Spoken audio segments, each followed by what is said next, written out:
अस्सलामुअलैकुम रहमतुल्लाहि वबरकातुहू। आज का जो हमारा ट्यूटोरियल है ये ट्यूटोरियल फॉरेक्स MT4 के हवाले से है। इसके अंदर हम अक्सर इंस्टॉल करते हैं ऑटो ट्रेडिंग रिपोर्ट इंस्टॉल करते हैं, कुछ टेम्पलेट्स इंस्टॉल करते हैं, कुछ इंडिकेटर इंस्टॉल करते हैं। कौन सा इंडिकेटर किस फाइल में है और कौन कौन सा इसका मकसद है, किस किस तरीके से हम इसको इंस्टॉल कर देंगे, कौन कौन से इसके बेनिफिट्स हैं, आज ये हमारा ट्यूटोरियल होगा। अक्सर हम आपसे कहते हैं कि आपको हमने कोई फ़ाइल दी हुई है और उस फाइल को जब हम आपसे इंस्टॉल करवाते हैं अपने MT4 के अंदर, तो हम कहते हैं कि लास्ट ऑप्शन पे जाएं और लोड टेम्पलेट कर दें।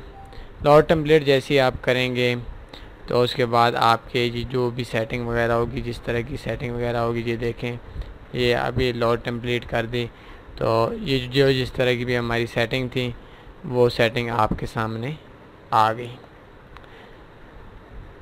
ये तीन किस्म की फ़ाइल्स होती हैं, एक TPL है, एक MQL4 है और एक EX4 है।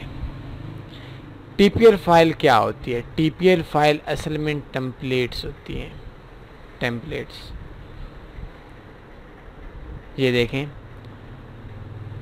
जब हम अपना MT4 ओपन करते हैं तो MT4 के अंदर कुछ चीज़ें ऐसी होती हैं, कुछ ऑप्शन ऐसे होते हैं जो ऑप्शन हमको हर MT4 के अंदर मिलते हैं। कुछ इंडिकेटर्स हमको ऐसे होते हैं जो इंडिकेटर जैसे कि मूविंग एवरेज हो गया, RSI हो गया, CCI हो गया, डिमार्कर हो गया, मोमेंटम हो गया, RVI हो गया, इसके बाद स्टैटिस्टिक ऑस्किलेटर हो गया, विलियम्स परसेंटेज हो गया, वॉल्यूम्स के हिसाब से अनबैलेंस वॉल्यूम हो गया, मनी फ्लो इंडेक्स हो गया, वॉल्यूम्स हो गया। मतलब कुछ चीज़ें ऐसी हैं जो हमें हमारा जो MT4 है उसके अंदर, हर MT4 के अंदर मिलती हैं। तो जो TPL फ़ाइल होती है, अभी देखें मैं एक सेटिंग आप लोगों के सामने बना देता हूं।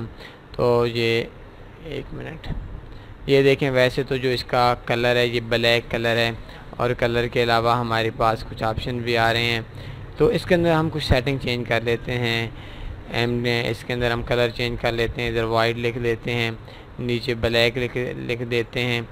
इसके अलावा इसमें हमारे पास ऊपर ग्रीन लिख लेते हैं, नीचे रेड लिख लेते हैं। मतलब ये जो सारी सेटिंग्स वगैरह हो गई, ये सारी हमने इसी MT4 के अंदर से की हैं।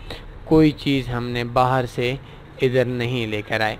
इसके अलावा अगर इस जगह पे हम 2-3 इंडिकेटर ले लेते हैं, ट्रेंड इंडिकेटर ले लेते हैं, मूविंग एवरेज ले लेते हैं, मूविंग एवरेज की सेटिंग कोई भी कर लेते हैं, सिंपल की जगह लाइनर वेटेड कर देते हैं, क्लोज की जगह ओपन कर लेते हैं, रेड की जगह हम कलर चेंज कर देते हैं। तो ये एक सारी सेटिंग होगी जो सेटिंग हमने अपने MT4 के अंदर से की, बाहर से कोई चीज़ हमारी इन्वेस्ट ना हुई, इंपोर्ट हमारी बाहर से कोई भी चीज़ ना हुई। तो इसके अलावा कोई और इंडिकेटर कर लेते हैं, जैसे कि OBV है या कोई भी, मैं आपको समझाने के लिए ये इंडिकेटर्स हो गए।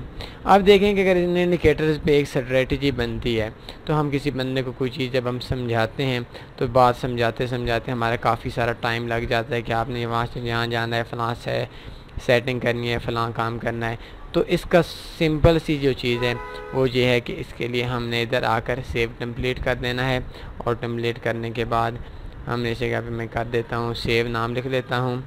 सेव नाम जैसे ही लिखा तो ये देखें ये TPL फ़ाइल के अंदर हमारी सेव हो रही है, सेव हो गई।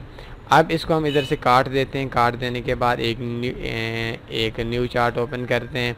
इस चार्ट के ऊपर हम दोबारा वही लोड टेम्पलेट कर देते हैं, ये हमारी TPL फ़ाइल थी, और इस जगह पे सेव की जगह करते हैं। तो हमारी जो भी सेटिंग थी, जो भी हमारी मूविंग एवरेज की सेटिंग थी, इंडिकेटर्स को समझना था, वो सारी चीज़ें अब इस जगह पे आ गई होंगी, जिसको बोलते हैं TPL फ़ाइल, मतलब टेम्पलेट्स। ऐसी चीज़ जो चीज़ हमें इसके अंदर मिल जाए, हमारे MT4 के अंदर मिल जाए, इसके अंदर हम बाहर से भी चीज़ें लेकर आ सकते हैं। TPL फ़ाइल की जगह अगर हम बाहर से कोई इंडिकेटर इंपोर्ट कर देते हैं, और उसके लिए हम जब टेम्पलेट बनाएंगे तो हम जिस न्यू MT4 के अंदर ये टेम्पलेट इंस्टॉल करेंगे, TPL फ़ाइल इंस्टॉल करेंगे, लोड करेंगे, तो उसके लिए शर्त ये है कि वो जो फ़ाइल है, वो जो इंडिकेटर है, वो इंडिकेटर हमारे इंडिकेटर्स के अंदर पड़ा हुआ होना चाहिए, हमारे MT4 के अंदर पड़ा हुआ होना चाहिए, तब जाकर वो इंडिकेटर काम करेगा। अभी देखें आपके सामने मूविंग एवरेज वो भी इसके अंदर पड़ी होती है। ये जो TPL फ़ाइल होती है, ये बेसिकली एक टेम्पलेट्स होती है।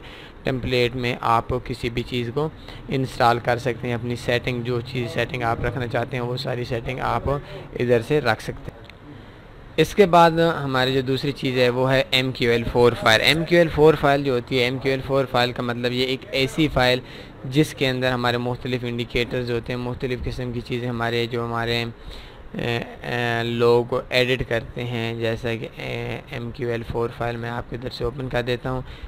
एक ऐसी फ़ाइल जिस फाइल में हम एडिटिंग कर सकते हैं, इंडिकेटर्स पे लेकर आ जाते हैं। ये देखिए, एक EX4 फाइल है, एक MQL4 फाइल है। MQL4 फाइल जो है ये ऐसी फ़ाइल है जिस फाइल में हम रद्द बदल कर सकते हैं, जिस फाइल में हम कोडिंग चेक कर सकते हैं। शायद ये जो हमारे बिगनर्स दोस्त हैं, जो न्यू दोस्त हैं, जो बंदे कोडिंग नहीं जानते, उनके लिए थोड़ा सा मुश्किल हो जाता है। लेकिन एक ऐसी फ़ाइल जिस फाइल में हम रद्द बदल कर सकते हैं, हम देख सकते हैं कि जो एक्सपर्ट है उसने कैसे बनाई, इधर से ये फ़ाइल, ये इंडिकेटर कैसे बनाया है। जबकि अभी देखिए, ये एक EX4 फाइल है, एक MQL4 source file. MQL4 source file का मतलब ये है कि ये एक ऐसी फ़ाइल है जिस फाइल में हम एडिटिंग करके कुछ भी अपनी तरफ से रद्द बदल कर सकते हैं, एडिटिंग कर सकते हैं। और तीसरे नंबर पे हमारे पास है EX4 file. EX4 file complete file होती है। कंप्लीट फ़ाइल का मतलब ये है कि जिसके अंदर ना तो हम एडिटिंग कर सकते हैं, ना हम देख सकते हैं कि बंदे ने काम कैसे किया है, और ना इसको हम क्रैक करके MQL4 फाइल में हम कन्वर्ट कर सकते हैं।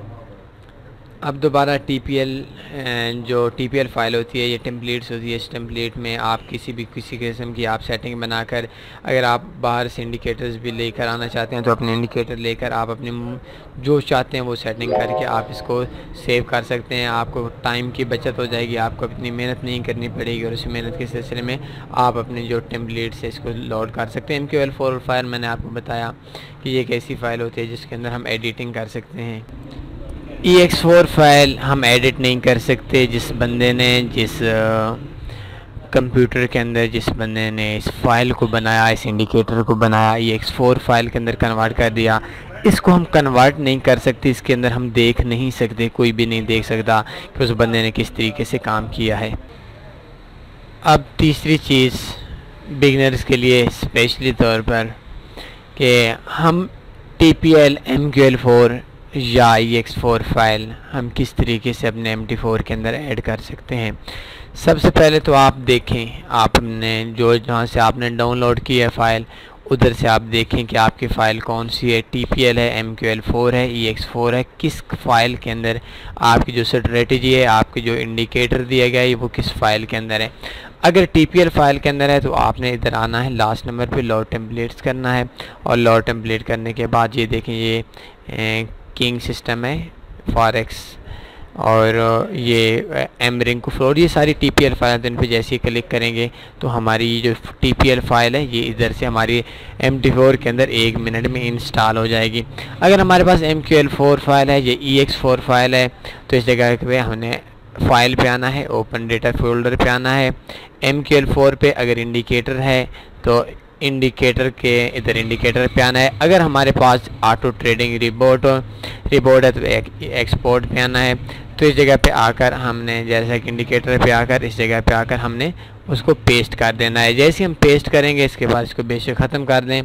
फिर इसके बाद आपको 2 ऑप्शन आने चाहिए। एक ऑप्शन में आप अपने MT4 को काट कर मतलब रीस्टार्ट कर सकते हैं, और दूसरा ऑप्शन ये है कि अगर आपने इंडिकेटर इंस्टॉल किया हुआ है तो इंडिकेटर्स पे आप आएँ और राइट बटन पे क्लिक करें, रिफ़्रेश का बटन दबाएं। अब आपके ये जो इंडिकेटर्स है इस जगह पे आपके सामने ऑप्शन ओपन हो जाएगा। इसके बाद आपकी मर्ज़ी है, इधर से आप ये देखें, ये ओके हो गया, और ये इंडिकेटर आपका इधर से अब आपके चार्ट के ऊपर आ गया। तो ये तीनों चीज़ें हैं। पहले नंबर पे TPL फाइल टेम्पलेट्स होती है, इसके लिए ज़रूरी है जो इंडिकेटर्स आपकी टेम्पलेट्स के अंदर मौजूद हैं वो इंडिकेटर्स जिस MT4 पे आप इंस्टॉल कर रहे हैं टेम्पलेट उसके अंदर भी होने चाहिए, और इसमें आपको काफ़ी टाइम की बचत हो जाती है। ये कोई इंडिकेटर्स अलग नहीं होते, बल्कि ये इंडिकेटर्स की जो सेटिंग होती है उसके मजमूए की जो फ़ाइल होती है उसको TPL फाइल कहते हैं। MQL4 फाइल का मतलब एक ऐसी फाइल जिसको आप भी एडिट कर सकते हैं, मैं भी एडिट कर सकता हूँ। उसके अंदर किस तरीके से कोडिंग की गई है उस चीज़ के बारे में भी हम इंफॉर्मेशन हासिल कर सकते हैं। ये X4 फाइल मुकम्मल फ़ाइल होती है। इस फाइल को ना तो हम देख सकते हैं, ना हम इसकी कोडिंग देख सकते हैं, ना हम इस पे एडिट कर सकते हैं, ना इस पर हम किसी किस्म का रद्द बदल कर सकते हैं। तो आज का जो ट्यूटोरियल था बस इतना ही था। उम्मीद है आपके इन चीज़ों की इन्फॉर्मेशन नहीं थी तो आपको आसान तरीके से समझाने की कोशिश की गई, आपको समझ आ गई होगी। कुछ सवाल बनता है आप हमसे रब्ता कर सकते हैं। अपना ख्याल रखिएगा। अल्लाह हाफ़िज़।